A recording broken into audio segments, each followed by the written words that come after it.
Assalamualaikum warahmatullahi wabarakatuh. Yang saya hormati Bapak Kepala SMA Negeri 7 Singkawang, yang saya banggakan Ibu Riken Oktas Guri, dan yang saya cintai dan tentunya saya banggakan rekan-rekan guru hebat SMA Negeri 7 Singkawang. Puji syukur kehadirat Tuhan Yang Maha Esa, karena berkat rahmat dan hidayahnya kita dapat berkumpul pada hari ini untuk melanjutkan acara kita, yaitu sharing penyebaran perbuatan positif yang nanti akan dilakukan oleh Ibu Riken Oktas Guri. Untuk itu, marilah sama-sama kita nanti berkonsentrasi untuk mendengarkan penyebaran kegiatan positif ini. Adapun susunan acara pada hari ini, yang pertama doa pembuka, kemudian yang kedua kata sambutan dari Kepala SMA Negeri 7 Singkawang, kemudian yang ketiga pemaparan berbagi perbuatan baik tentang kesepakatan kelas oleh Ibu Riken. Selanjutnya diskusi, dan terakhir penutup. Rekan-rekan guru hebat yang berbahagia, marilah kita manfaatkan waktu dengan memasuki acara selanjutnya, yaitu kata sambutan dari Kepala SMA Negeri 7 Singkawang. Kepada Bapak kami silakan. Terima kasih Bu. Bapak Ibu yang saya hormati, selamat pagi dan salam sejahtera untuk kita semua.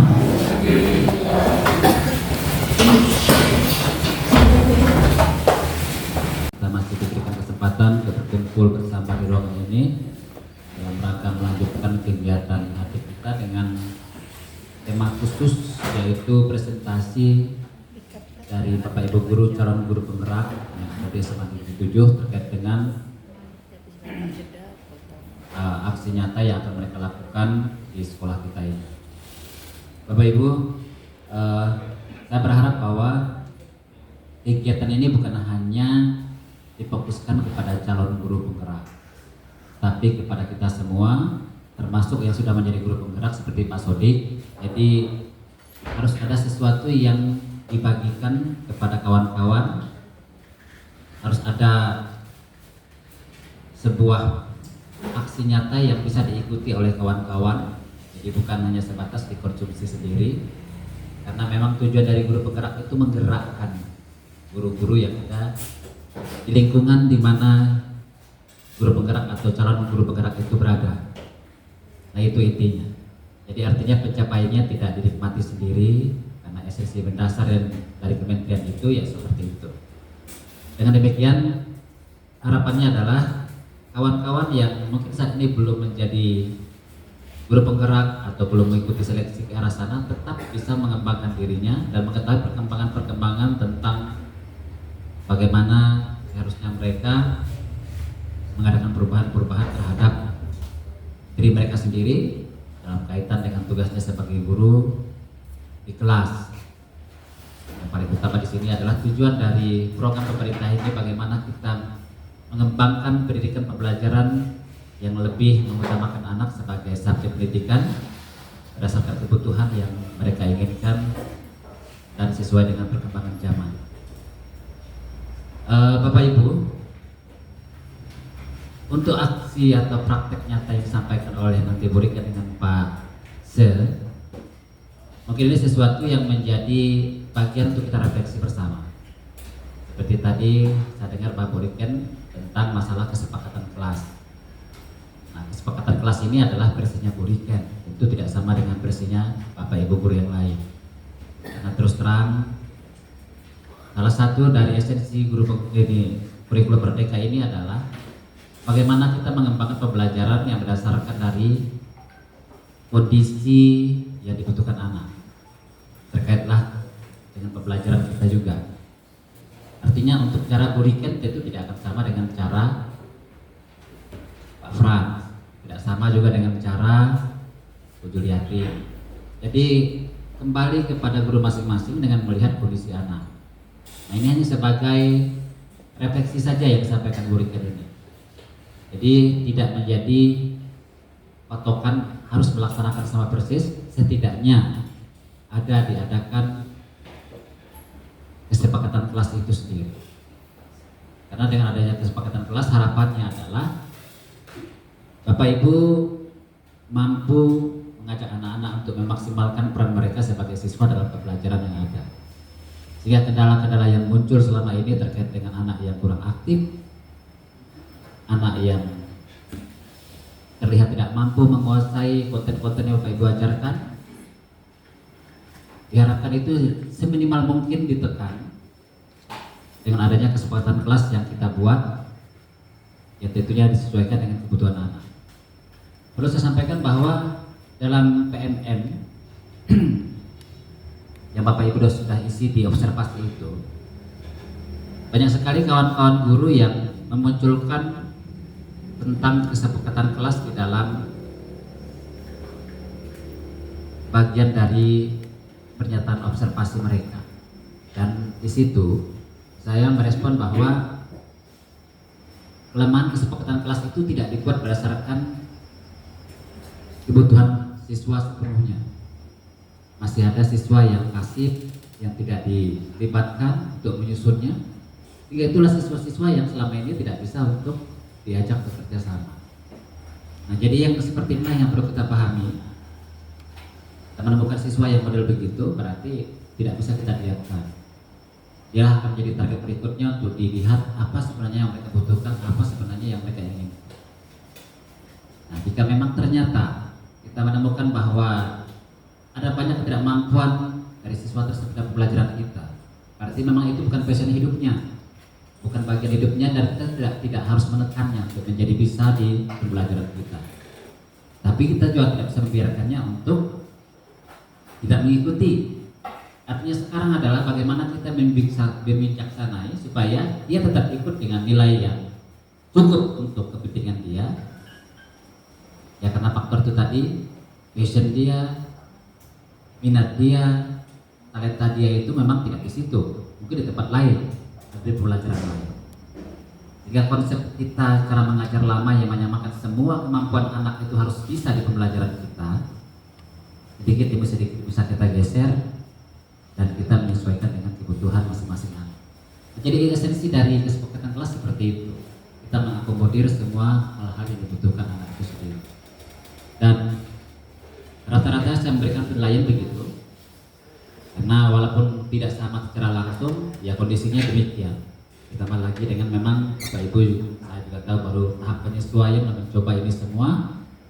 Dan saya yakin kalau semua kawan-kawan itu melaksanakan, di awal-awal itu sudah dibuat kesepakatan kelas, yakinlah. Jadi hal-hal yang berkaitan dengan kepasifan siswa dalam belajar atau mungkin kesulitan Bapak Ibu mentransfer ilmu akan sedikit berkurang.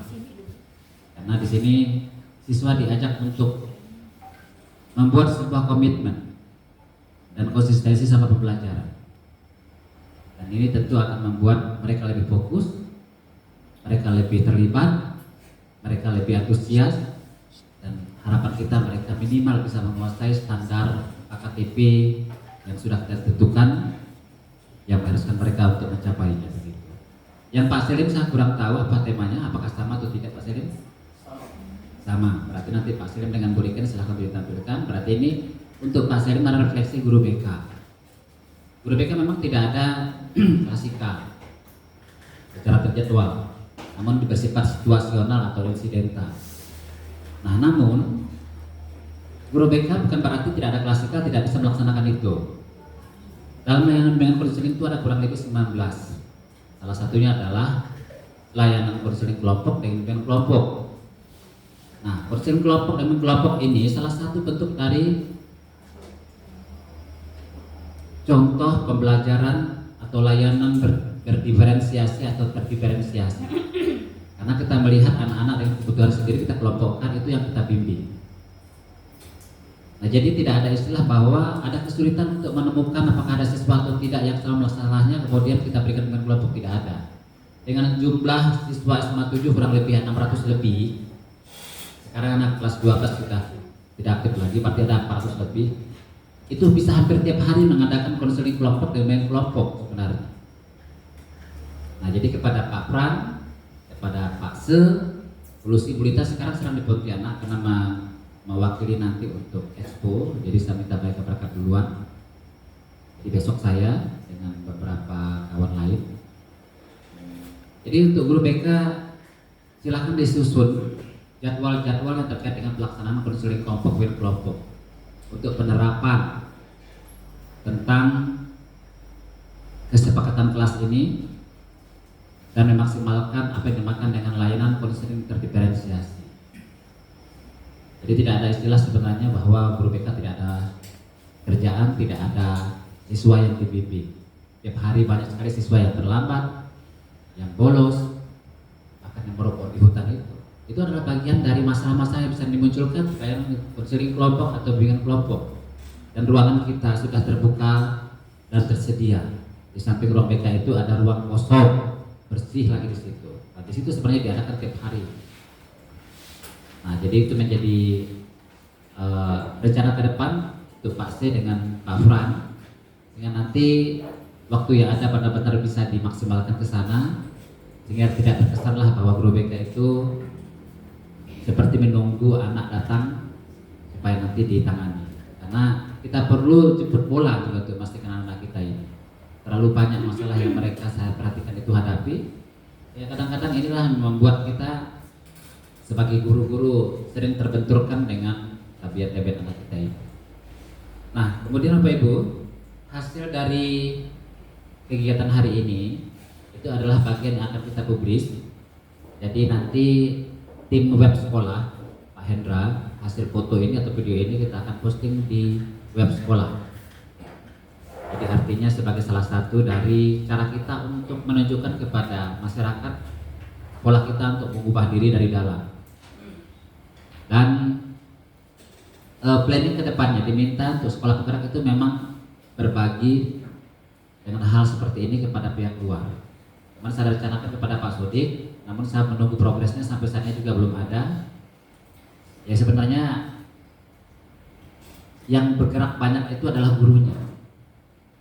Nah, kalau pemimpin sudah memberikan kesempatan, berarti silakan guru untuk mengembangkan. Jadi sekolah itu bertumbuh bergerak akan terlihat dari aktivitas luar biasa warganya di sana. Salah satunya adalah guru itu sendiri. Mau secerdas apapun siswanya, kalau guru-guru kurang mendukung, atau mungkin sevisioner apapun kepala sekolahnya, kalau gurunya juga tidak bergerak, percuma. Nah, sehingga nanti Bapak Ibu sebagai ujung tombak dari aktivitas pembelajaran di sekolah itu, maksimalkan setiap kesempatan yang diberikan dan aktualisasi Bapak Ibu sebagai salah satu dari ukuran kualitas dari masing-masing Bapak Ibu. Nah, jadi itu saja dari saya. Saya tidak perlu membuka karena memang sudah dibuka kemarin Ibu Isa ya. Hanya menekankan saja untuk kegiatan hari ini. Saya berharap bukan sebuah usaha untuk melengkapi penugasan calon guru bergerak saja, tapi sebagai wujud nyata inilah yang akan dilakukan ke depan di kelas, termasuk Bapak Ibu semua. Jadi nanti mungkin Pak Dam, Pak Kris untuk kita observasi, salah satunya adalah bagian penilaian utama dari observasi itu harus ada kesepakatan kelas dulu. Nah, kalau tidak ada berarti itu dianggap awal pembelajarannya sudah perlu dikoreksi begitu. Karena ini menunjukkan bagaimana kecerdasan pembelajaran yang memerdekakan guru dan siswa itu sendiri, yaitu adanya kesepakatan kelas sebagai salah satu pendukung dari proses pembelajaran yang lebih baik, lebih maksimal ke depannya untuk siswa. Demikian dari saya, silahkan nanti dilanjutkan dan Bapak Ibu silahkan ditanggapi. Artinya kita di sini perlu dinamika supaya terlihat ada hal-hal yang perlu dikoreksi, yang perlu diperbaiki, ditambahkan menjadi masukan positif.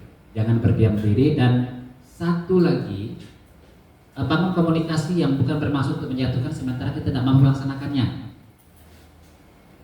Jadi jangan just talk no action, bikin malu sendiri nanti itu Bapak Ibu. Jadi kita boleh pendapat, pendapat itu memang kita sampaikan berdasarkan dari pengalaman kita. Kita boleh memberikan sebuah sanggahan, asalkan itu kita lakukan. Tapi kalau just talk no action, seperti itu kan akan membuat kita menjadi terlihat tidak sesuai antara harapan dengan kenyataan. Nah, jadi begitu. Itu saja dari saya. Terima kasih. Selanjutnya saya akan berikan kepada Ibu Nisa sebagai MC. Selamat pagi dan salam sejahtera untuk kita semua. Terima kasih. Terima kasih kepada Bapak SMA Negeri 7 Singkawang. Untuk selanjutnya kita dengarkan sama-sama pemaparan dari Ibu Riken Oktas Ruri tentang aksi nyata penyebaran pemahaman dan penerapan budaya positif. Kepada Ibu Riken, saya silakan. Terima kasih kepada pemirsa, pada Pak Sekolah yang sudah kita dan memberikan kata pengantar pada sesi hari ini. Bapak Ibu semua,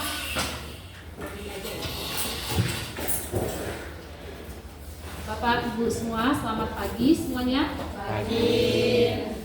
Terima kasih atas waktu yang diberikan kepada saya, kesempatan yang diberikan kepada saya untuk melakukan aksi nyata di sekolah ini. Dengan rancangan aksi nyata yang saya ambil adalah penyebaran pemahaman dan penerapan budaya positif di sekolah. Bapak Ibu semua, sebelum memulai presentasi, izin saya kepada Bapak Ibu bahwa kegiatan ini saya rekam untuk keperluan penugasan pendidikan guru penggerak yang saya ikuti. Kemudian Bapak Ibu, di sini saya berdiri di sini bukanlah saya mengajari Bapak Ibu, tidak sama sekali ada seperti itu. Namun kita di sini bersama-sama berkolaborasi bagaimana mewujudkan budaya positif di SMA Negeri 7 Singkawang. Jadi kita sesinya diskusi dan kolaborasi ya Bapak Ibu semua.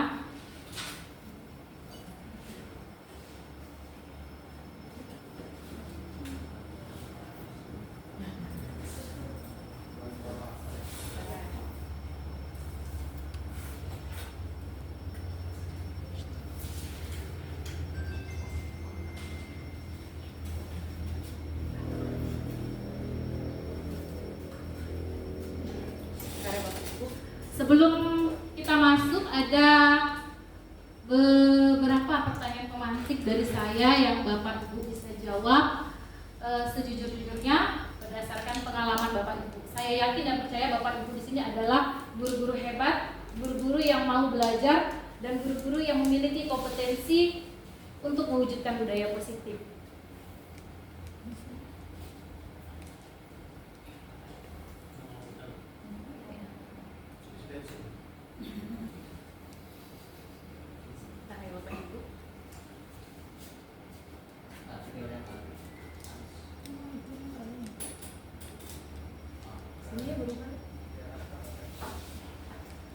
Sebentar Bapak Ibu kayaknya nggak terkonek ke layar. Tadi coba bisa.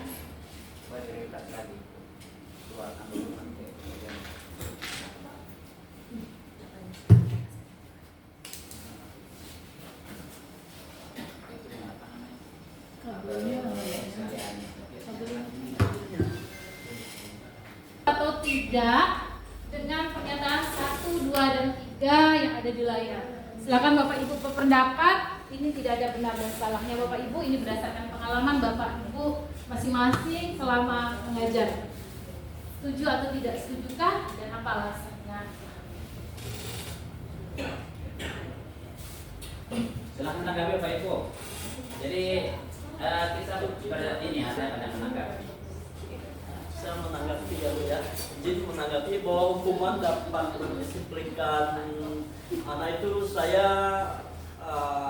50% setuju, 50% tidak setuju. Jadi saya tanggapi yang pertama.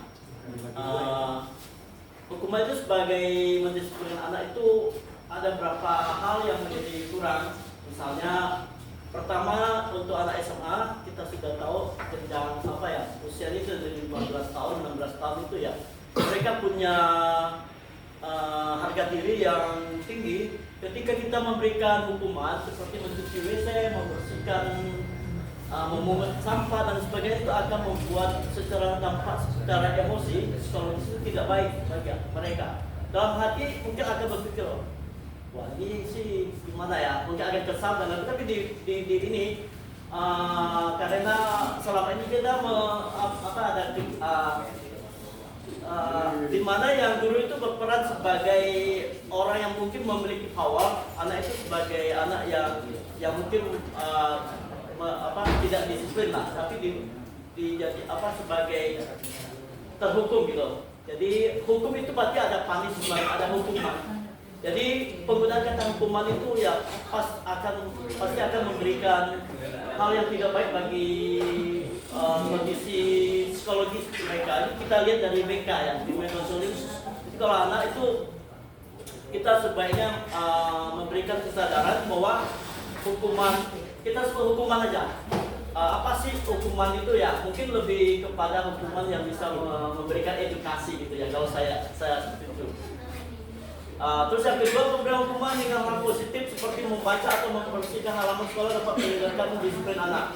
Hari ini mungkin activity juga karena kalau nggak diberikan kesadaran membaca terus membersihkan halaman, jadi mereka itu akan menjadi kebas. Jadi besoknya ini kan sepele aja hukumannya itu membaca membaca buku, akhirnya menjadi hal yang tadinya baik menjadi negatif. Karena apa? Nggak ada kesadaran buat anak itu. Jadi akhirnya ya pengalaman kita ini selalu anak itu senang gitu. Kalau telat misalnya terus dibersihkan, diberikan hukuman membersihkan lapangan, halaman, memungut sampah dan sebagainya, akhirnya menjadi anak itu tidak memahami tentang bagaimana hukuman itu, kesalahan yang mereka lakukan itu sebenarnya harusnya ada kesadaran gitu bahwa itu apa yang dia lakukan itu salah. Terus yang ketiga adalah memberi penghargaan dapat meningkatkan motivasi belajar anak. Ini saya juga 50% setuju, 50% tidak setuju. Jadi memberikan penghargaan berlebihan justru itu anak itu akan menjadi sombong. Jadi merasa dia itu motivasi belajarnya itu mungkin ada meningkat, tapi ya akan membuat juga ibarat pisau bermata dua. Kadang dia tidak sadar bahwa apa yang dia lakukan itu bisa aja menjadi tidak bisa meningkatkan motivasi. Akhirnya dia menjadi malas karena dia sudah merasa wah saya sudah hebat gitu. Ini pendapat saya. Terima kasih Bu. Oke, terima kasih pada Pak Selim telah mengutarakan pendapatnya. Kalau saya simpulkan dari apa yang disampaikan Pak Selim 50% setuju, 50% tidak ya, tergantung situasionalnya. Itu. Nah, ada lagi yang ingin berpendapat? Oke, Pak Marwan, silakan. Menurut saya setuju saya harus dijajakan hukuman pada anak-anak, tapi hukuman yang sebenarnya sanksi yang positif ya. Seperti umpamanya hukum dapat membersihkan anak, memang benar ya. Kalau kita kembali ke zaman dulu ya, itu sering ya guru itu menghukum siswa. Saya pun pernah juga dihukum ya selama saya ini memang anak yang agak sosok sedikit. Jadi hukuman dulu itu selain kalau guru ke kelas itu pasti membawa rotan atau penggaris lah ya.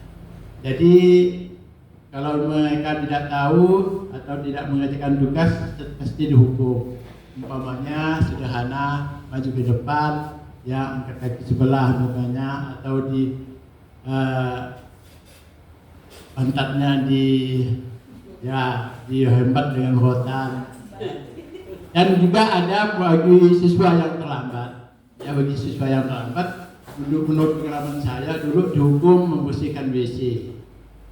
Biasanya membersihkan WC, dan kadang juga ada guru yang memang tipe-tipe guru zaman dulu itu pelanggaran semua ya. Menurut pengalaman saya mereka biasanya dijemur. Saya pun pernah mengalaminya ya, pernah. Tapi memang hasilnya kebanyakan ya, kita lihat zaman sekarang banyak dari anak zaman dulu menjadi pejabat, ya, jadi dokter, ya, jadi memberikan rumah positif gitu. Ya. Nah, itu buktinya. Tapi kalau kita memberikan hukuman terlalu ringan kepada anak-anak, itu dampaknya psikologis. Ya, psikologis.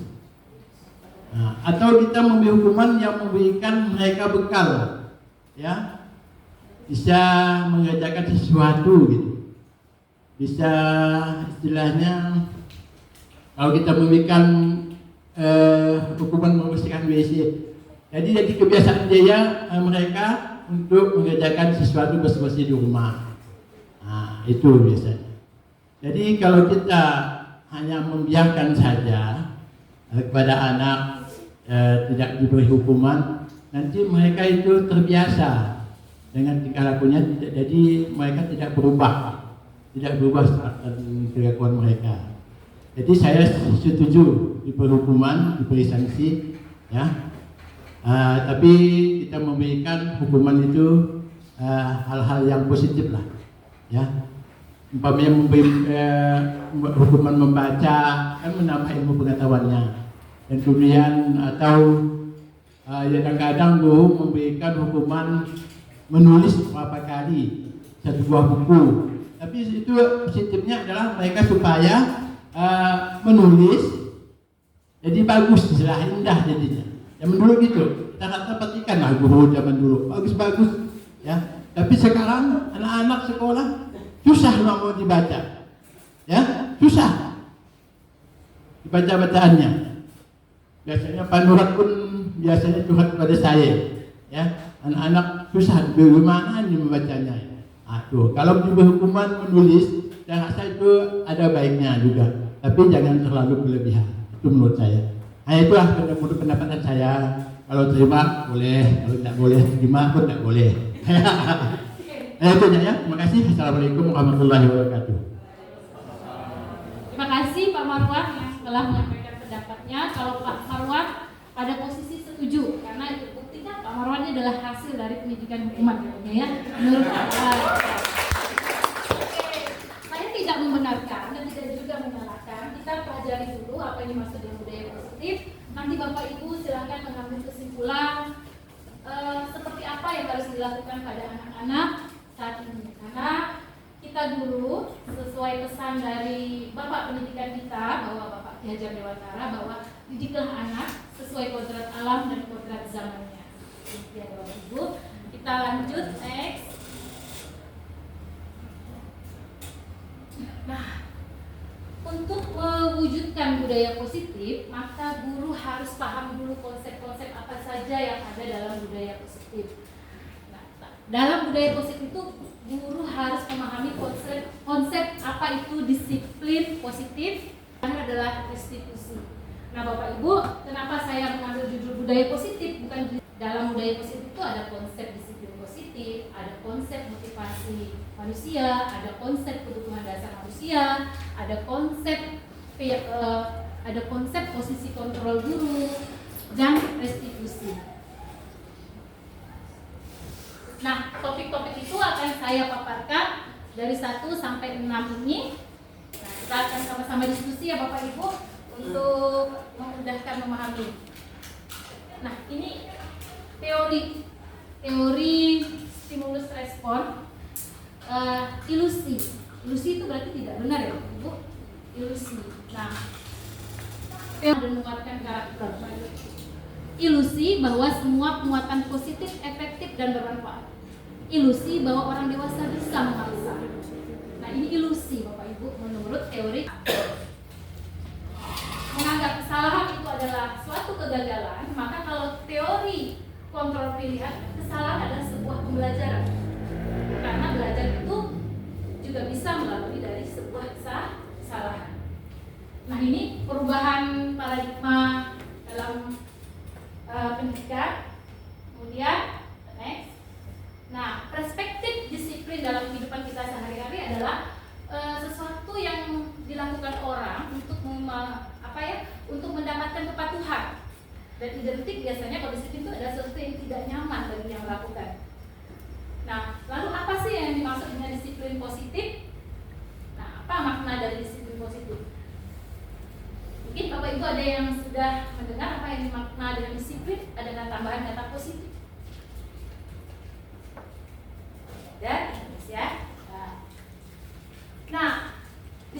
positif itu adalah sebuah pendekatan yang bertujuan menanamkan motivasi pada murid kita menjadi orang yang mereka inginkan dan menghargai diri mereka sendiri dengan nilai-nilai yang mereka percaya. Jadi dalam disiplin positif itu tujuan akhirnya anak berperilaku baik, anak disiplin itu bukan karena faktor eksternal, tapi karena ada munculnya motivasi dari dalam dirinya. Itulah yang tujuan utama dari disiplin positif. Jadi anak-anak disiplin dan berperilaku baik itu bukan karena ingin menghindari hukuman atau tidak nyaman atau nanti takut bermasalah, bukan juga karena ingin mendapatkan pujian, bukan ingin mendapatkan penghargaan. Tapi apa? Mengapa mereka disiplin dan berperilaku baik? Karena mereka percaya pada nilai-nilai kebajikan yang ada pada peraturan itu. Nah, kalau kita sudah bisa menumbuhkan nilai disiplin positif ini, maka anak itu akan dengan sendirinya berperilaku baik tanpa kita harus seperti yang kita hadapi sekarang ini. Nah, ini ada teori motivasi yang tadi saya bilang. Teori motivasi itu ada 3 yang dari ketidaknyamanan lingkungan. Itu termasuk eksternal, motivasi eksternal. Mendapatkan imbalan dan pujian itu juga termasuk eksternal. Nah, motivasi karena menghargai diri sendiri dan nilai-nilai yang dipercaya itu adalah motivasi internal dan itu adalah tujuan dari disiplin positif. Sekarang kita jujur ya Bapak Ibu, saya juga jujur. Kita misalnya lah sebagai guru, kita datang tepat waktu. Apakah kita menghindari? Mohon maaf ya Bapak ya, menghindari kepala sekolah, menghindari teguran dari kepala sekolah kah? Atau kita ingin mendapatkan pujian dari kepala sekolah kah? Atau memang kita sadar bahwa ini kewajiban kita untuk datang awal? Kita sadar. Kita kembalikan pada diri kita masing-masing. Nah sekarang gini, diminta saja mereka menanggapi secara langsung. Ya. Kita sadar. Kepala sekolah meminta tanggapan. Saya pertama juga. Oke. Tapi kalau saya akan berarti pendapat. Oke, Misra. Ada apa ya? Terima kasih berikan kesempatan. Kalau masalah manusia, kalau dinilai secara jujur, tadi menghindari ketidaknyamanan, mendapat imbalan atau pujian, kemudian menghargai diri sendiri, semuanya adalah proses. Dan jujur, semuanya prosesnya itu tidak bisa setahun 2 tahun. Ya. Kebetulan saya dari mengajar itu dari 2006, ya. Saya sudah mulai mengajar dan alhamdulillah semuanya proses dijalani. Mulai dari pertama takut untuk ditegur oleh kepala sekolah. Setelah takut ditegur kepala sekolah, meningkat karena kita ditunggu oleh siswa. Dan lama-lama dari proses ini baru kita sadar ternyata ketika kita menjalani ini, datang ini adalah bagian dari sesuatu yang sudah digaji oleh pemerintah. Dan itu adalah apa ya?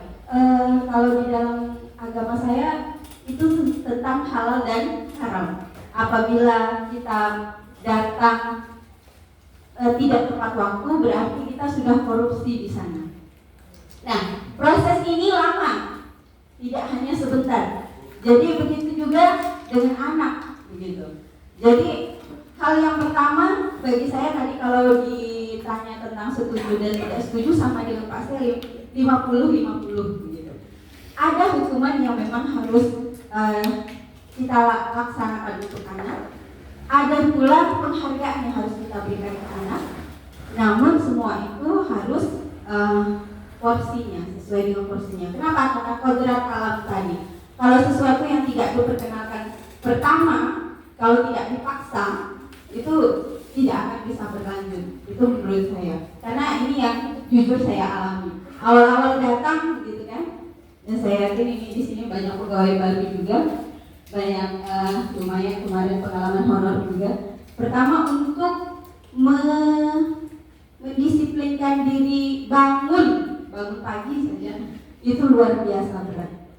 Kemudian untuk datang ke sekolah luar biasa berat. Apalagi ada sugesti, tadi disebut puisi atau tidak, ada sugesti bahwa anak yang kita hadapi itu menjengkelkan. Itu sudah membuat mental kita sebagai seorang guru itu kadang-kadang ada yang lemah, ada yang malas mau menegur dan sebagainya. Yang penting materi tersampaikan. Nah ini yang saya katakan semuanya proses. Mau tidak mau memang hal itu kodratnya dipaksa dulu. Gitu. Terima kasih. Oke, terima kasih Bu Lisa atas pendapatnya. Pak Frans, jadi ingin berpendapat?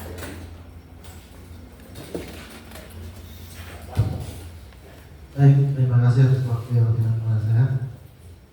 Saya akan menanggapi dari awal hingga saat ini. Dari pertanyaan pemantik tadi, saya menolak pendapat Pak Selin yang memiliki lagu Cinta Dibagi Dua. Saya juga menolak pendapat Pak Marwan bahwa harus ada. Saya harus berdiri sendiri. Kenapa saya katakan demikian? Dalam dunia pendidikan yang diharapkan itu adalah perubahan. Itu konsep yang saya pelajari. Maka ketika kita memilih hukuman, memiliki dampak secara psikologis terhadap anak. Ketika kita memilih penghargaan, juga punya dampak kepada anak. Salah satu yang disampaikan oleh Pak Selin. Tetapi sebetulnya dalam teori yang diangkat oleh Bu Rika ini adalah memberikan sepenuhnya tanggung jawab kepada anak. Ketika dia bersalah, karena usianya dia sudah tahu bahwa yang dilakukan itu salah, bahwa yang dilakukan itu melanggar aturan, maka tugas kita hanya menghadapkannya. Jika kamu merasa bersalah, artinya kamu harus bertanggung jawab terhadap kesalahan yang kamu lakukan. Jika kamu merasa diberi hadiah atau diberi penghargaan, diberi nilai tinggi, bahasa Inggrisnya 90, kamu harus bertanggung jawab dengan nilai yang guru berikan tersebut. Kalau nilai bahasa Inggris 90, masa yes kamu tidak tahu? Artinya kamu tidak mampu mempertanggungjawabkan penghargaan yang diberikan oleh guru. Dalam teori itu dua-duanya ditolak kan? Nah, dalam pemaparan Ibu Rikan itu tadi saya lihat hukuman juga disilang merah, penghargaan juga disilang merah. Nah, ini yang perubahan-perubahan seperti ini. Maka dalam teori, ya, kebetulan saya juga memang belajar BK ini jujur, saya tidak boleh mengatakan apapun yang disampaikan oleh siswa itu dikatakan salah, tidak boleh. Karena salah bagi kita belum tentu salah bagi dia. Baik bagi kita belum tentu baik bagi mereka. Dan tidak baik bagi kita belum tentu juga bagi mereka. Maka kalau saya datang terlambat ke sekolah, bukan saya takut dengan Pak Ustaz. Kalau saya datang cepat ke sekolah, bukan saya minta puji dengan Pak Ujang, tetapi saya membentuk kenyamanan apa yang harus saya lakukan dan merasa nyaman bagi diri saya. Itu yang diperhatikan sekarang. Jadi bukan masalah, oh saya datang jam 5:30 karena mau melompat mendapat pujian dengan Pak Ujang, tidak. Tetapi tanggung jawab yang saya lakukan, apapun yang saya lakukan itu adalah sesuatu yang membuat perasaan saya nyaman. Itulah tujuan daripada kemerdekaan.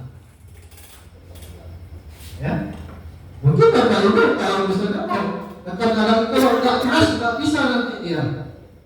Ada orang yang suka main keras tuh, ada orang yang tidak suka main keras. Maka kata orang, jangan membuat orang menjadi diri kita, dan diri kita jangan harus disamakan dengan orang lain. Jadilah diri sendiri yang memaknai hidup itu sendiri. Itu menurut dari Pak Umar. Sekian dan terima kasih. Oke, terima kasih Pak Pras. Ya, rupanya masih mau tarik sebelumnya ya. Mohon maaf ini nggak ada kesempatan. Jadi yang saya simpulkan dari pendapat teman-teman ini bahwa untuk menumbuhkan motivasi internal itu ada proses, benar, ada proses. Tidak serta-merta berubah begitu saja. Namun ada proses yang harus dilalui. Bersyukurlah Bapak Ibu semua jika sudah memiliki motivasi internal ketika menjadi seorang guru. Karena itulah level tertinggi, motivasi internal. Motivasi eksternal baik berupa hukuman maupun penghargaan itu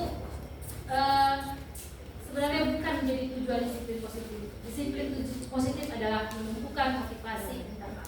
Seperti itu. Nah, lalu kita konteksnya karena kita guru, konteksnya dengan siswa kan. Bagaimana sih menumbuhkan motivasi internal siswa itu? Nah, pasti feedbacknya adalah, kelanjutannya adalah bagaimana siswa itu bisa mengikuti peraturan yang ada di sekolah tanpa unsur paksaan. Nah, bagaimana cara menumbuhkan motivasinya? Agar siswa tumbuh motivasi intrinsiknya, maka siswa harus paham betul alasan mengapa mereka mengikuti peraturan tersebut dan nilai kebajikan apa yang ada di peraturan tersebut. Nah, jadi jika kita ingin orang itu melakukan seperti apa yang disampaikan, apa yang kita sepakati, maka orang yang kita minta itu harus tahu dulu apa alasan itu melakukan itu dan nilai-nilai apa yang ada di dalam. Itu siswa harus memahami sehingga dia mengerti kenapa harus seperti itu. Nah, dalam patokan itu adalah ada nilai-nilai kebajikan. Nilai-nilai kebajikan itu adalah sifat-sifat positif manusia merupakan tujuan kuliah dari individu. Nah, dalam pendidikan kita ini, pemerintah menginginkan bahwa siswa nilai-nilai kebajikan yang ingin dicapai oleh siswa itu adalah nilai yang tergambar, terpotret dalam karakter profil pelajar Pancasila ya, dalam karakter dalam memilih itu. Nah, itulah yang diharapkan siswa itu melakukan berperilaku baik, mengikuti aturan, berakhlak baik. Itu karena ada nilai-nilai kebajikan yang dia yakini. Nilai kebajikan yang diinginkan oleh setiap anak Indonesia adalah nilai yang tergambar dalam karakter profil pelajar Pancasila. Jadi, beriman bertakwa kepada Tuhan Yang Maha Esa serta berakhlak mulia, mandiri, bernalar kritis, berkebinekaan global, bergotong royong, kreatif. Nah, jadi ketika anak itu sudah tumbuh motivasi internalnya, mengapa melakukan itu? Dia sandarkan pada nilai-nilai kebajikan yang disepakati. Nah, ini selaras dengan pemikiran Bapak pendidikan kita bahwa kemerdekaan itu perlu disiplin yang kuat ya Pak Frans ya. Jadi kalau kita menentukan kita manusia yang merdeka, tentu harus ada disiplin kuat di dalamnya.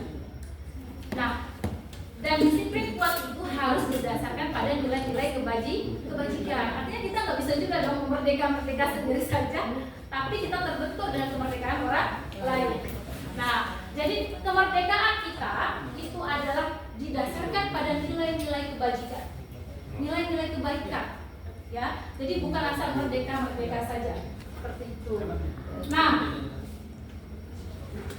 merdeka menurut KHD itu artinya terlepas dari perintah, cakap buat memerintah dirinya sendiri. Lalu kalau belum cakap bagaimana? Kalau belum cakap berarti memang harus ada eksternal yang berperan. Maka KHD juga bilang bahwa jikalau kita tidak cakap melakukan disiplin diri, wajiblah penguasa lain mendisiplinkan diri kita. Nah, itu konteksnya. Jika kita belum bisa merdeka dalam disiplin diri kita, seperti itu. Ini yang dimaksud merdeka oleh Ki Hajar Dewantara. Merdeka itu adalah cakap memerintah diri sendiri terlepas dari perintah, namun didasarkan pada nilai-nilai kebajikan. Nah, sekarang kita masuk ke konsep yang berikutnya, kebutuhan dasar manusia. Kebutuhan dasar manusia itu dikategorikan menjadi 5. Kebutuhan bertahan hidup, kebutuhan penguasaan, kasih sayang, kebebasan, dan kesenangan.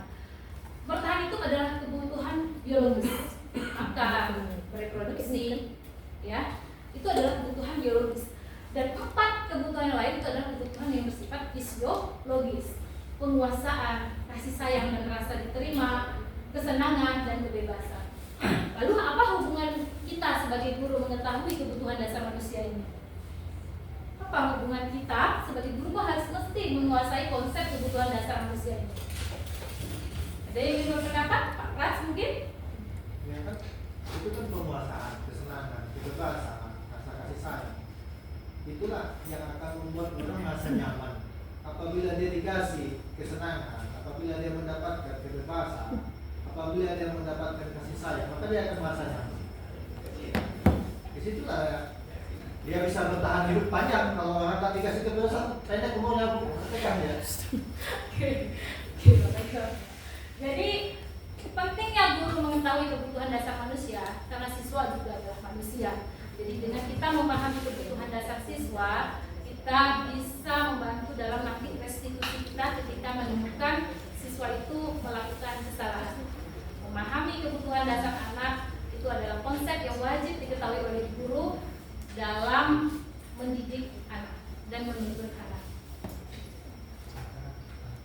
Nah, sekarang kita masuk ke keyakinan kelas ya. Karena keyakinan sekolah dan kelas itu apa bedanya lingkupnya? Keyakinan, apa itu keyakinan? Yaitu nilai-nilai kebajikan universal yang disepakati secara tersirat dan tersurat, lepas dari latar belakang, lepas dipengaruhi oleh suku, agama, ras, dan lain-lain. Nah, karakteristik keyakinan kelas itu ada 1-7. Bapak Ibu bisa lihat apa yang menjadi ciri khas keyakinan kelas, apa beda dengan peraturan. Keyakinan kelas berbeda Bapak Ibu dengan peraturan. Kalau peraturan itu bersifat konkret, teknis, mengatur. Namun kalau keyakinan kelas itu bersifat abstrak. Dia merangkum dari peraturan-peraturan yang ada. Saya ambil contoh, misalnya ada peraturan siswa harus menggunakan sepatu warna hitam. Nah, siswa harus menggunakan sepatu warna hitam itu adalah peraturan, bukan keyakinan. Keyakinan adalah nilai-nilai apa yang ada di balik peraturan tersebut. Itu yang dimaksud dengan keyakinan. Nah, keyakinan sifatnya bahasanya lebih abstrak. Pernyataan-pernyataannya universal. Universal itu berarti bisa mencakup beberapa mungkin peraturan yang mirip-mirip untuk ke arah sana. Lalu hendaknya keyakinan kelas ya Bapak Ibu, ini keyakinan kelas ya, bukan keyakinan sekolah. Keyakinan kelas itu hendaknya jangan terlalu banyak supaya mudah diingat. Kemudian keyakinan kelas sesuatu yang bisa diterapkan di lingkungan tersebut. Semua warga kelas hendaknya ikut berkontribusi dalam pembuatan keyakinan kelas lewat kegiatan curah pendapat. Bersedia meninjau kembali keyakinan kelas dari waktu ke waktu. Ini adalah karakteristik keyakinan kelas. Sekali lagi saya bilang keyakinan kelas berbeda dengan peraturan. Bagaimana langkah-langkah pembentukan keyakinan kelas? Nah, di sini pertama menurut curah pendapat guru. Kita bisa, kalau kita ya kebetulan misalnya wali kelas, kita bisa mendengarkan sesi curah pendapat anak-anak. Kita mungkin lebih simpelnya kita buat dalam kelompok. Kemudian setiap murid mencurahkan pendapatnya tentang harapannya terhadap kelas itu. Setelah itu susunlah hasil pendapat-pendapat murid tadi. Kemudian kita kelompokkan manakah hal-hal yang ingin dicapainya itu yang mirip-mirip. Kelompokkan, kemudian kita susun menjadi sebuah keyakinan. Keyakinan kelas kalau sudah disepakati, maka bisa kita cetak untuk dilihat dan diingat oleh keluarga kelas. Di sini saya karena kemarin ada musibah HP hilang, jadi saya nggak bisa menunjukkan langkah-langkah dalam pembentukan keyakinan kelas. Akhirnya saya bisa memoto ulang hasil dari apa yang kegiatan yang dilakukan dalam pembentukan keyakinan kelas. Jadi itu pertama hasil curah pendapat berkelompok sisi kanan di sana. Dari setiap kelompok sudah ada 4 kelompok menuliskan apa yang diharapkan untuk kelas 11A ya Bapak Ibu di sini karena saya wali kelas 11A. Kemudian setelah itu kita kelompokkan dari keinginan-keinginan itu kita kelompokkan sehingga menjadi sebuah pernyataan universal. Dan satu lagi Bapak Ibu, hampir lupa saya, keyakinan kelas itu dibuat dengan kalimat yang positif. itu ada 1 sampai 5, kemudian ini saya cetak supaya menjadi lebih jelas. Itu adalah keyakinan kelas 11A kemarin yang saya buat untuk sesi kegiatan ini. Kami bersedia menjaga kebersihan dan ketertiban di kelas.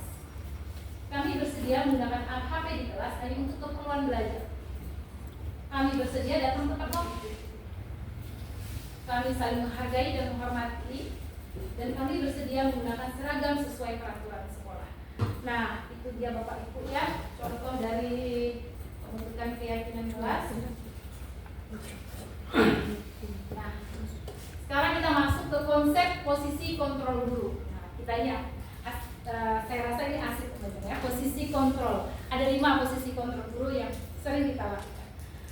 Penghukum, pembuat rasa bersalah, teman, pemantau, manajer. Nah, apa sih masing-masing posisi kontrol ini? Mungkin lebih asiknya kalau saya tampilkan video.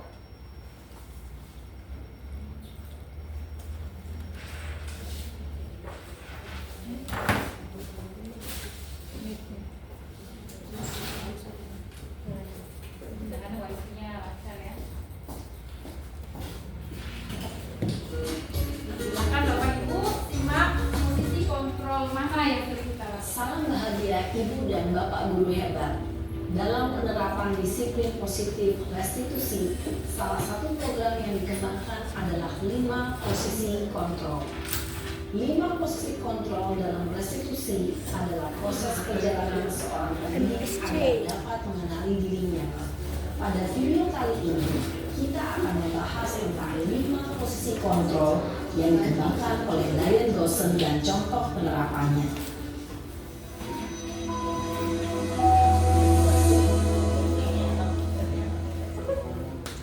5 posisi kontrol itu adalah 1. Posisi penghukum, 2. Posisi pembuat rasa bersalah, 3. Posisi teman, 4. Posisi pemantau atau monitor, dan 5. Posisi manajer. Untuk lebih memahami kelima posisi tersebut, mari kita saksikan kasus Naren yang terlambat hadir 20 menit di sekolah dan melihat bagaimana kelima posisi kontrol dalam menghadapi masalah tersebut.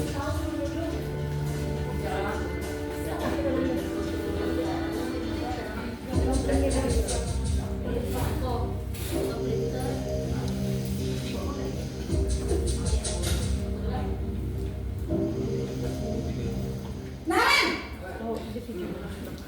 sini kamu.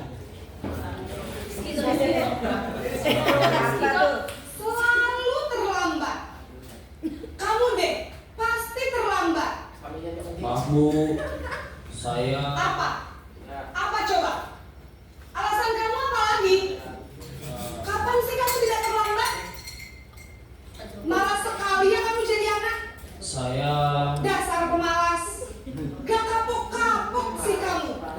Sudah berapa kali terlambat?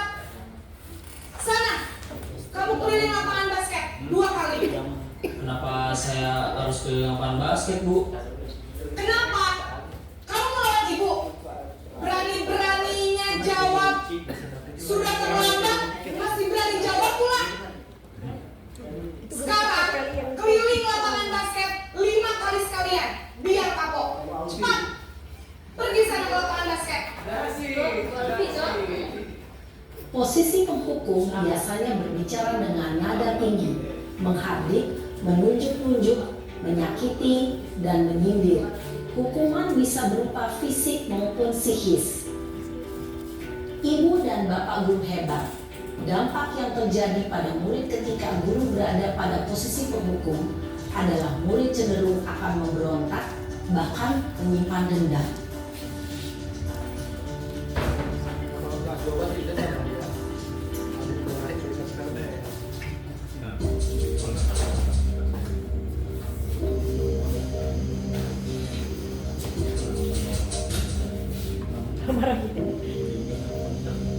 Naren,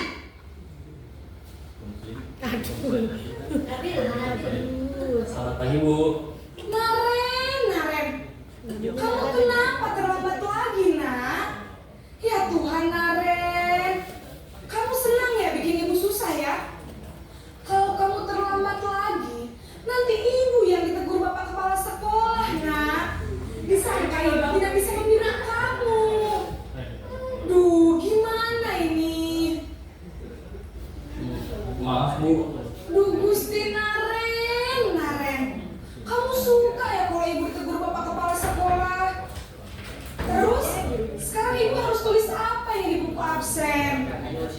Ini kamu sudah sering terlambat loh. Ibu harus apa coba? Maaf Bu, maaf sekali. Ya sudah, lain kali jangan bikin ibu susah lagi ya nak ya. Ibu tidak akan kuat lagi kalau kamu gini terus. Bisa jantungan kalau ibu ditegur bapak kepala sekolah. Sana cepat ke kelas. Maaf ya Bu, maaf sekali. Posisi pembuat rasa bersalah berbicara dengan nada tenang, cenderung lembut. Namun kata-kata yang diutarakan membuat murid merasa menjadi orang yang gagal, memandang buruk dirinya sendiri, merasa tidak berharga, dan tidak sanggup membahagiakan orang lain. Ketika guru mengambil posisi pembuat rasa bersalah, murid akan menganggap dirinya yang bersalah dan ia akan menyimpan emosi negatif tersebut di dalam dirinya.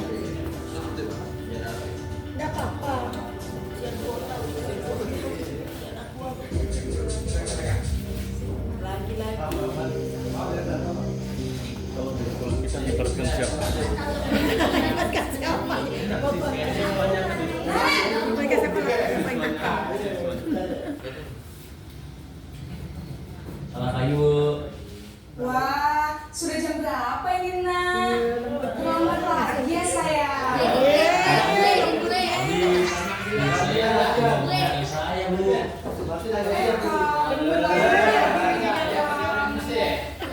Kamu paling kencang. Kok terlambat sih? Iya Bu, saya memang terlambat bangun tadi. Jadi biarpun saya lagi kencang, tetap nggak kekencang Bu. Ya sudah sana. Nah, lain kali larinya lebih kencang lagi ya. Biar gak terlambat lagi. Bikin seneng ibu. Jadi guru bisa kan? Bisa lah Bu. Ya sudah sana masuk kelas. Ibu beresin urusan absen kamu. Kamu ini ada les saja. Dalam posisi tenang, guru berbicara dengan nada suara ramah, cenderung bersenda gurau untuk menjaga suasana tetap santai. Murid akan merasa senang, aman, dan akrab dengan guru. Identitas yang tercipta adalah identitas sukses atau berhasil. Namun, perlu diingat, karena ini masih dorongan eksternal, maka ada faktor ketergantungan dari murid kepada orang tertentu. Di sini, guru absennya, sehingga di lain waktu, murid bisa berperilaku baik, namun hanya kepada orang-orang tertentu saja.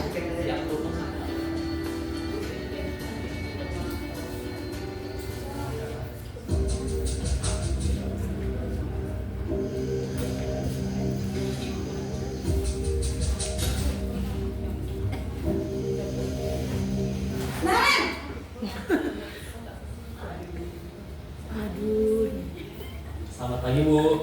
Naren, apa peraturan sekolah kita tentang jam berapa kita harus masuk sekolah, nak? Kita harus di sekolah jam 7 Bu. Iya betul, sekarang sudah jam 7.20. Naren sudah tahu konsekuensinya jika terlambat hadir. Paham Bu. Saya harus tinggal kelas pas jam istirahat selama 20 menit. Iya benar, konsekuensinya demikian. Jadi nanti jam 9.30 pas istirahat, kamu harus tinggal di kelas, kerjakan tugas tambahan untuk ketertinggalan kamu, ya? Baik Bu. Posisi pemantau mengandalkan penghitungan atau data untuk mengontrol murid. Guru mengarahkan murid berdasarkan peraturan dan konsekuensi. Seorang pemantau menunjukkan bahasa tubuh dan ekspresi wajah yang netral dan cenderung formal.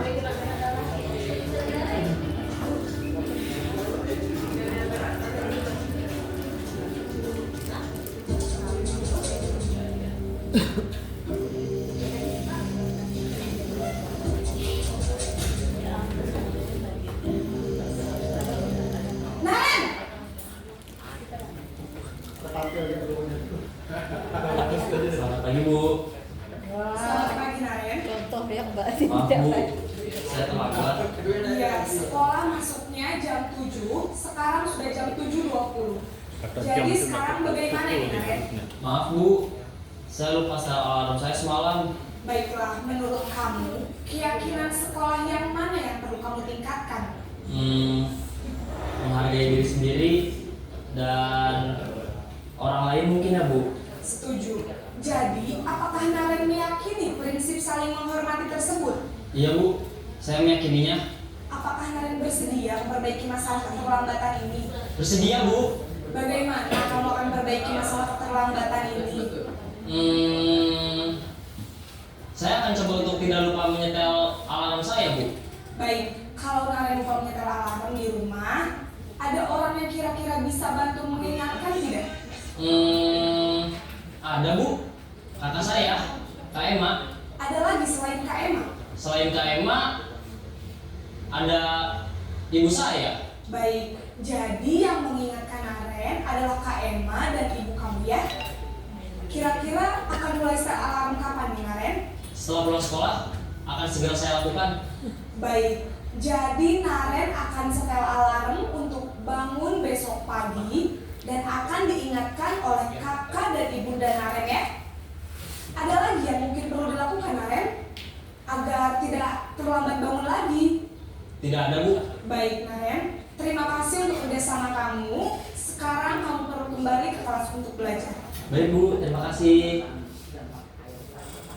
Posisi manajer adalah posisi kontrol yang disarankan untuk membimbing murid memiliki sikap disiplin yang positif, yaitu murid yang mandiri, bertanggung jawab, dan dapat memecahkan masalah. Tujuan dari posisi ini adalah agar murid dapat berefleksi atas tindakannya. Guru akan dengan tulus memberikan pertanyaan-pertanyaan bermakna, sehingga membuat murid dapat belajar dari kesalahannya dan mencari sebuah solusi untuk menyelesaikannya. Ibu dan Bapak guru hebat, setelah mengamati adegan kelima posisi kontrol tadi, kira-kira posisi mana yang paling ideal? Posisi mana yang dapat menunjang motivasi intrinsik murid? Ya, tentu posisi manajer. Posisi ini memang posisi ideal yang ingin dituju setiap pendidik. Pada posisi inilah, guru dapat menerapkan disiplin positif yang berpihak pada murid, yang memerdekakan murid. Perjalanan seorang pendidik tentunya tidak mudah untuk sampai pada posisi seorang manajer. Namun, tujuan kita pasti, yaitu menciptakan murid-murid yang mandiri, merdeka, dan bertanggung jawab.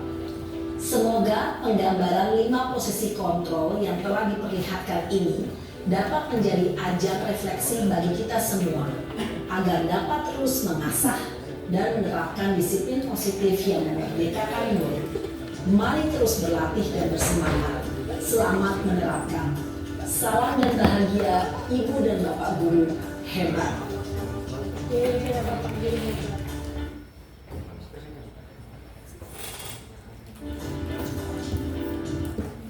Baca dulu, kamu baca biasa dulu.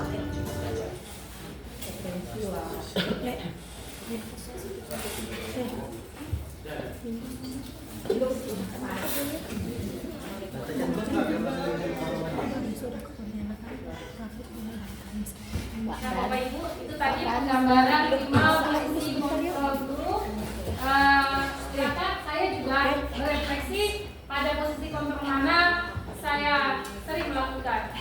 Kalau dari 5 posisi kontrol ini, terus terang kalau hasil refleksi saya pernah melakukan kelima-limanya posisi kontrol tersebut. Baik saya sebagai penghukum, baik sebagai pembuat rasa bersalah, baik sebagai teman, baik sebagai pemantau dan manajer. Tapi kalau saya berefleksi, seringnya saya sepertinya pemantau ya. Pemantau. Apa sih beda posisi pemantau dengan penghukum kalau Bapak Ibu lihat tadi? Bedanya di? Penghukum menentukan sendiri hukumannya. Benar, ya. Kalau posisi penghukum, guru itu cenderung apa yang terlintas di pikirannya itulah yang diberikan kepada siswa. Itu posisi penghukum. Bedanya dengan pemantau. Kalau posisi pemantau itu siswanya pasti sudah tahu apa konsekuensi yang diterima jika melakukan suatu kesalahan. Saya ambil contoh misalnya di sekolahan kita, misalnya ini Bapak Ibu ya, tidak hadir 10 kali alfa, konsekuensinya adalah 3 hari dipanggil, 3 hari panggilan kedua, 10 hari out. Itu konsekuensi. Nah, ketika siswa melanggar peraturan tersebut, sudah tahu siswanya akan konsekuensi tersebut. Itu bedanya pemantau dengan penghukum. Nah, kalau penghukum itu apa yang terlintasnya, kadang-kadang hukumannya tidak nyambung, dan lain-lain, itu adalah posisi penghukum. Bapak Ibu, nah kita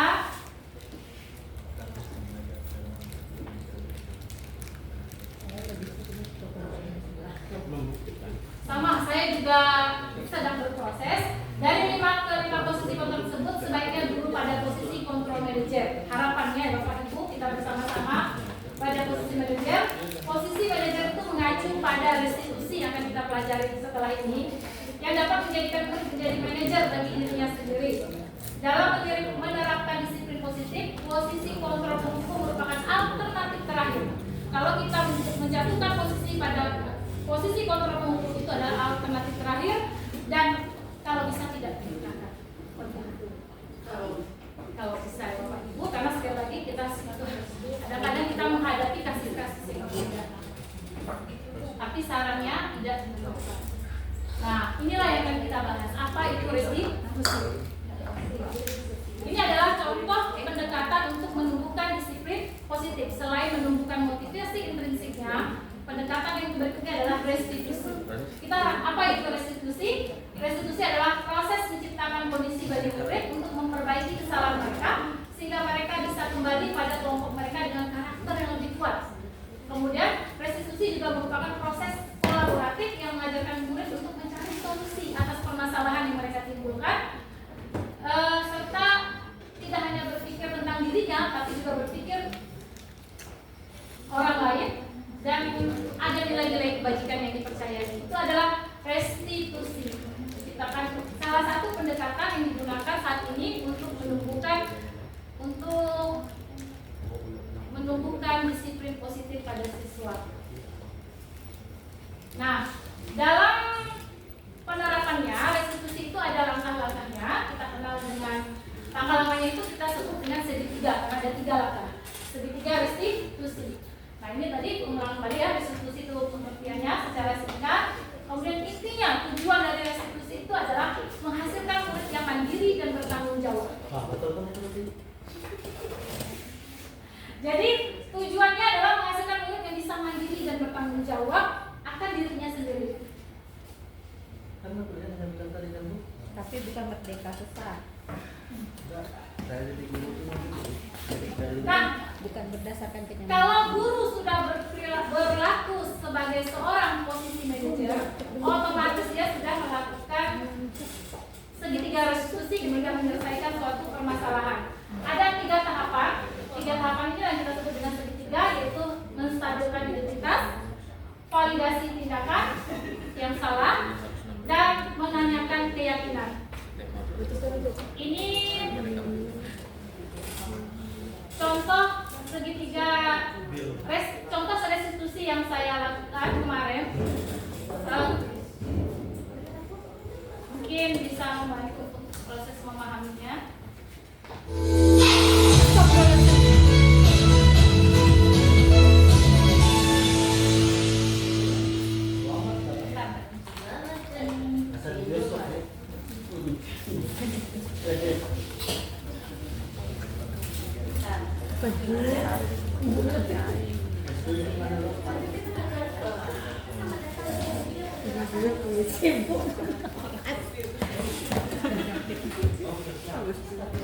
Dari Indomaret, dari Tenggul, dari Tenggul.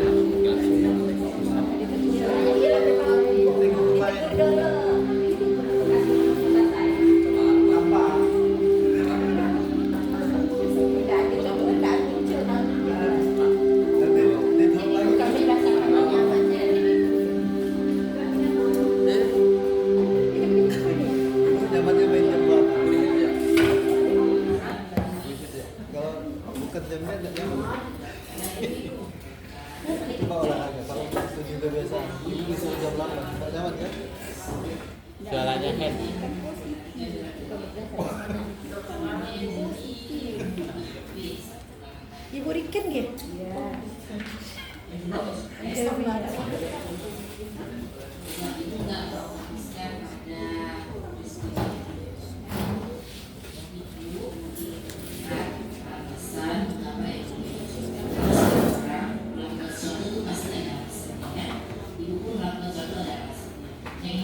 Apa sih alasannya ini?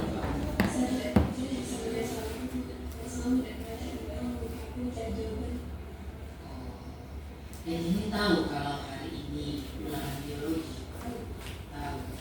Kenapa itu ini tidak belajar?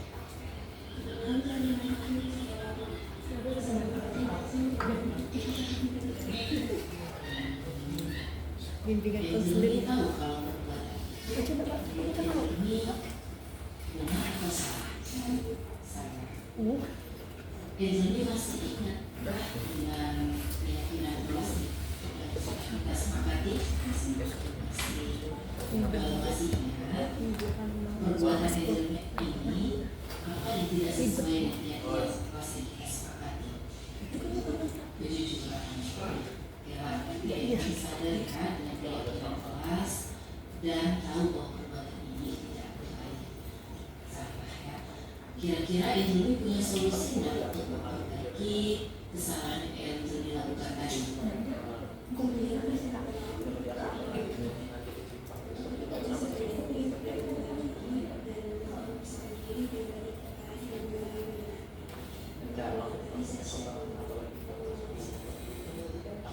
Ya, solusi. Baiklah, saya apresiasi atas niat dan usahamu untuk memperbaiki kesalahan. Terima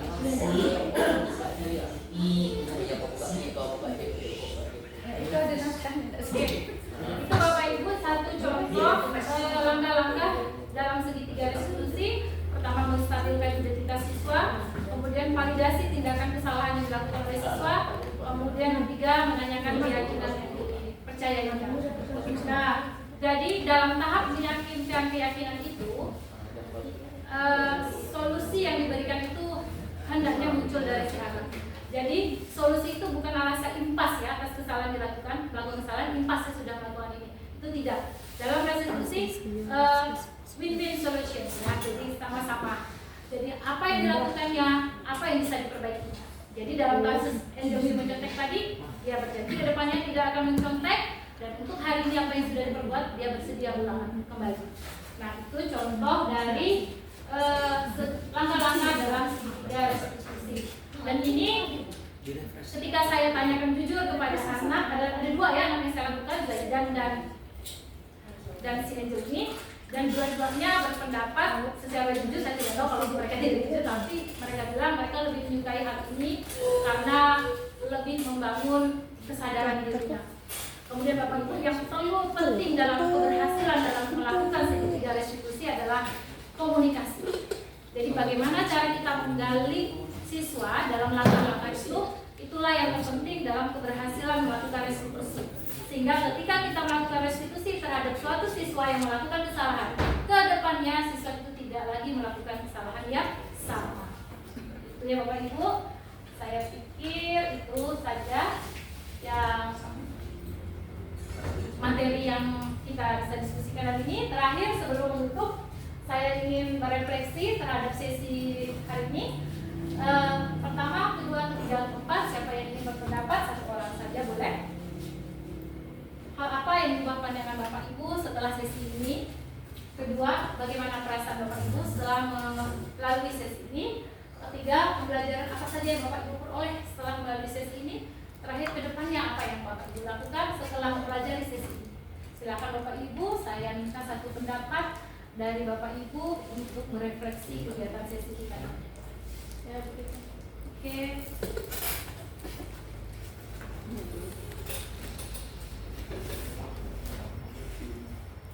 Silakan Bu Anas. Baik, terima kasih. Dari pemaparan berikan dari pertama tentang bagaimana tentang pandangan hukuman, reward dan sebagainya sampai terakhir ini, bagi saya itu ternyata membuat saya lebih, ternyata ada beberapa hal yang sudah saya lakukan selama ini banyak salah. Kalau menurut kali ini ya, jadi ternyata beberapa hal dan mungkin banyak yang saya lakukan salah. Contohnya kayak tadi pada saat yang 5 tadi berikan, 5 posisi tadi, kalau saya justru melakukannya itu terbalik. pertama saya jadi manajerial, sudah tidak sabar lalu akhirnya jadi penghukum. Awalnya sabar, tapi karena disabari kok tidak bisa, akhirnya malah menjadi penghukum. Perasaan saya setelah melalui sesi ini menjadi saya lebih terbuka bahwa menghukum siswa atau memberikan menuntun siswa untuk arah yang lebih baik itu tidak mesti dengan hukuman. Nah, pembelajaran yang saya dapatkan, tentunya saya akan mencoba untuk merubah diri saya, mulai dari pendekatan diri kepada karena kita berurusan langsung dengan siswa, berarti kita lebih kepada bagaimana kita memanage siswa supaya mereka mampu membangkitkan kesadaran sendiri, terutama di dalam pembelajaran, lebih kepada pendisiplinan diri mereka sendiri. Tidak selalu disuap, tidak selalu harus kita yang memberikan harus begini, harus begitu. Kalau tadi di awal tentang hukuman yang mendisiplinkan, hukuman bagi saya boleh saja, tetapi setelah siswa dihukum ini harusnya ada, jangan dibiarkan begitu saja, tetapi dibimbing kembali. Dalam hal ini artinya ketika kita memberikan punishment kepada siswa, kita mengontrol sejauh mana efek dari punishment yang kita berikan kepada siswa. Apakah ini berefek baik atau tidak? Kalau tidak, berarti salah punishment yang kita berikan atau punishment yang mereka pilih. Berarti kita perlu ada posisi kontrol, bukan berarti punishment itu salah. Saya pikir ada baiknya juga. Sepertinya itu saja briefing yang saya terima pada hari ini. Yang jelas ini membuka cakrawala bagi saya mengenai bagaimana kita harus membimbing siswa kita tanpa harus kita memberikan hukuman. Jadi intinya bagaimana kita meningkatkan atau memotivasi peserta didik kita untuk mampu menyadari apa yang harus mereka perbuat untuk diri mereka sendiri. Terima kasih. Terima kasih Bu Anas atas pandangannya, refleksinya. Jadi Bapak Ibu di sini semua kita sama-sama belajar. Di akhir sesi ini saya tutup dengan kita semua guru sama-sama belajar menciptakan generasi yang ke depan yang akan menjadi cikal bakal atau ujung tanduk Indonesia. Maka didiklah anak-anak itu sesuai dengan kodrat alamnya dan kodrat zamannya. Kita sebagai pendidik diberikan amanah oleh pemerintah untuk menjadikan mereka menjadi manusia yang mandiri dan bertanggung jawab. Dan tentunya tujuan pendidikan pemerintah adalah terwujudnya karakter profil pelajar Pancasila. Demikian yang dapat saya sampaikan.